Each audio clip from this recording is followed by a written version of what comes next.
Sir एक मैं आपको बताता हूँ, ये सब ना आपको एसपीआर चूरन खिलाता है। राम मंदिर उत्तर प्रदेश में है। उत्तर प्रदेश में बच्चा पैदा होता है, माँ के पेट से हाथ में कट्टा लेके पैदा होता है। क्या बात कर रहे हैं साहब? आप यूपी में आ जाएंगे और यूपी वालों को धमकी देंगे आप? हमारा काम है धमकी देना दुनिया को। हम धमकियां देते हैं, धमकियां लेते नहीं है साहब। यूपी है, पूछिए जो यहाँ से महाजर गए उनसे पूछिए उत्तर प्रदेश किस बला का नाम है। तो साहब ये सब मत बोलिए हमें कि चाय पिलाई थी, कॉफी पिलाई थी। अब्बासी साहब, पहले तो आपसे पूछूंगी और पूछना भी चाहती हूं कि आधी रात को सपने आ रहे हैं कि राफेल आ गया, राफेल आ गया। आधी रात को उठकर प्रेस कॉन्फ्रेंस करने पड़ रहे हैं आपके आईएनबी मिनिस्टर को। अब जब इतना बड़ा आतंकी हमला किया है तो थोड़ा सा तो अपना दिल संभाल के रखिए, जो होगा देखा जाएगा। घबरा क्यों रहे हैं?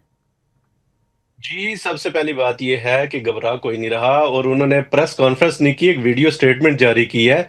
वो इसलिए कि हमें यकीन है कि हमारा पड़ोसी कहीं ना कहीं फिर वो बालाकोट की तर्ज पे कोई हमाकत ना कर दे। और पिछली मर्तबा तो हमने चाय शाय पिला के बड़े बाइज्जत तरीके से रुखसत किया था, फिर दरमियान में कुछ मुल्क डाल लिए गए थे, तो इस मर्तबा हम रुखसत नहीं करेंगे। इसलिए एडवांस में एक वार्निंग थी, समझाने की कोशिश थी कि ऐसी कोई बेवकूफ़ाना हरकत ना करना, क्योंकि न्यूयॉर्क टाइम ने तो आपकी पूरी स्टोरी शाया कर दी है कि 50% आर्मी के पास असला ही नहीं है और जो 50% आर्मी है उसके पास बोगस असला है। तो हमें तो आपके ऊपर यकीन है और हम बड़े अरसे से वेट भी कर रहे हैं आप आए। ये जस्ट एक उनकी तरफ से एक चेतावनी थी और आपको एक बात बताना चाह रहे थे कि फिर आप कोई हमाकत ना कर दें, फिर कोई आप गलत स्टेप ना ले लें, ये बताना था। बाकी टेंशन परेशानी कोई भी नहीं है। सुबह का तो इंतजार कर लेते, और आपका टाइम जोन हमसे थोड़ा आधा घंटा ही पीछे है। टाइम जोन तो देख लेते कि किसको चेतावनी दे रहे हैं।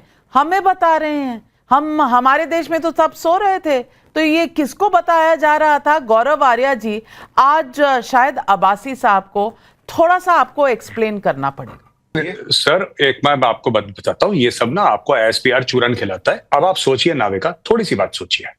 अगर भारतीय एजेंसी रॉ पाकिस्तानियों को फंड कर रही है तो क्या उनके बैंक में पैसे डालेगी? आप खुद सोचिए। अगर मैं किसी को घूस दे रहा हूं, मैं किसी को ब्राइब कर रहा हूं, तो क्या मैं टीडीएस काट के उससे पहले इनवॉइस लूंगा, टीडीएस काट के उसके बैंक में जमा करूंगा पैसे?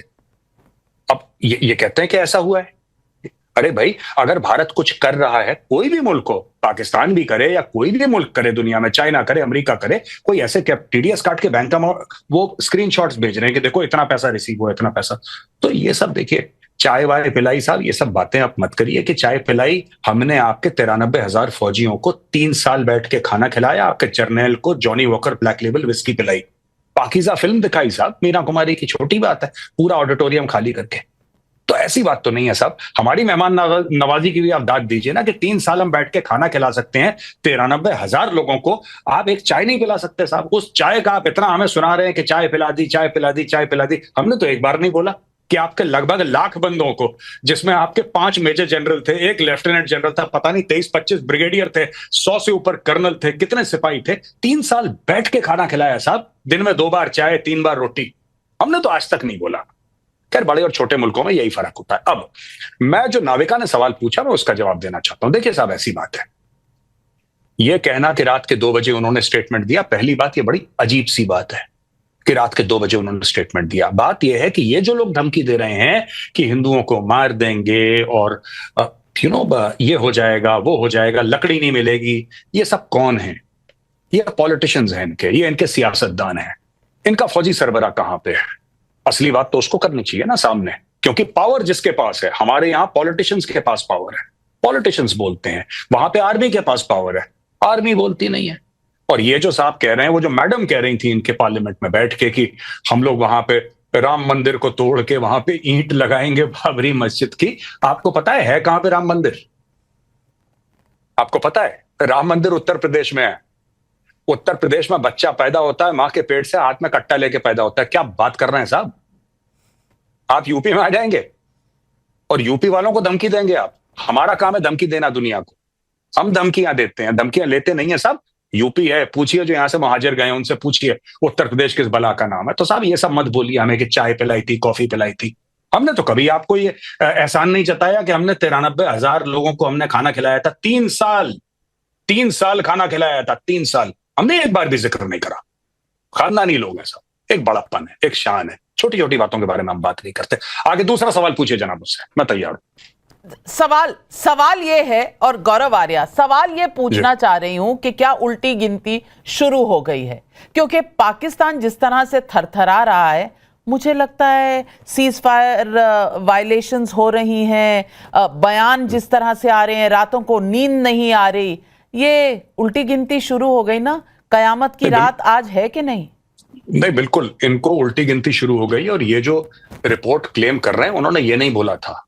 ये जो न्यूयॉर्क टाइम्स की साहब हमारे हैं जो कोट कर रहे हैं, पाकिस्तान से जो जेंटलमैन आए हैं, मैं उनसे कह रहा हूं कि वो रिपोर्ट कुछ और कहती है। हाँ, हम लोग जिस तरीके से अपने हथियारों का जखीरा बड़ा कर रहे हैं, हर महीने आप देखेंगे हजारों करोड़ की डील हो रही है, हजारों करोड़ों की डील। अभी अभी हमने कितने 60-65 हजार करोड़ के राफेल खरीदे 26 नेवी के लिए, और ये हर महीने होता है कुछ ना कुछ। पहली चीज ये है।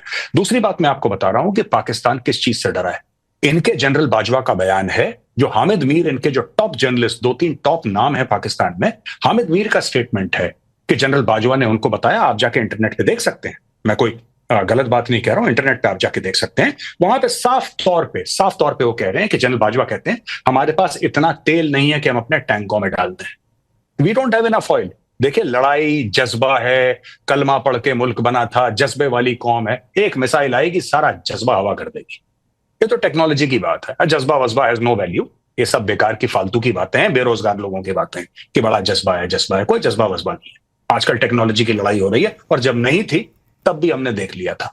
ठीक है ना? अच्छा, तीसरी बात मैं आपको बताता हूं।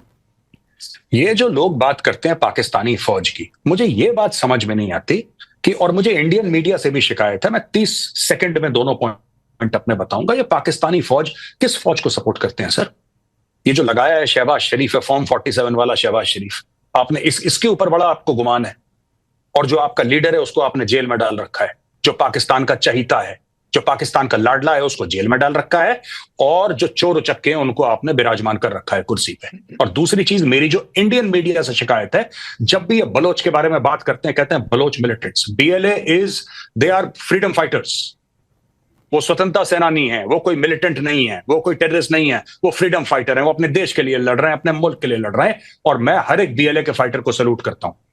वो अपने मुल्क के लिए जान दे रहा है, वो अपनी आजादी के लिए लड़ रहा है। ऐसा थोड़ा ना हो सकता है कि आप जो आपके खिलाफ हथियार उठाए आप उसको बोलें टेररिस्ट है। नहीं, वो अपने मुल्क के लिए लड़ रहा है। बिल्कुल। और इन्होंने यही तो कहा था, पहलगाम वाले जो आतंकी थे उनके बारे में इनके प्राइम मिनिस्टर कह रहे थे, हो सकता है वो फ्रीडम फाइटर है। आप 10,000 साल पुराना मेहरानगढ़ सिविलाइजेशन है। बलोच कौम 10,000 साल पुरानी है। बिल्कुल। ये पाकिस्तान कल पैदा हुआ है। बिल्कुल, और ये पाकिस्तान कल पैदा हुआ है। और फकार यूसुफजई, आपसे मैं सवाल पूछना चाहती हूं कि आपके ये जो दोनों शेर हैं, ये हैं कहां?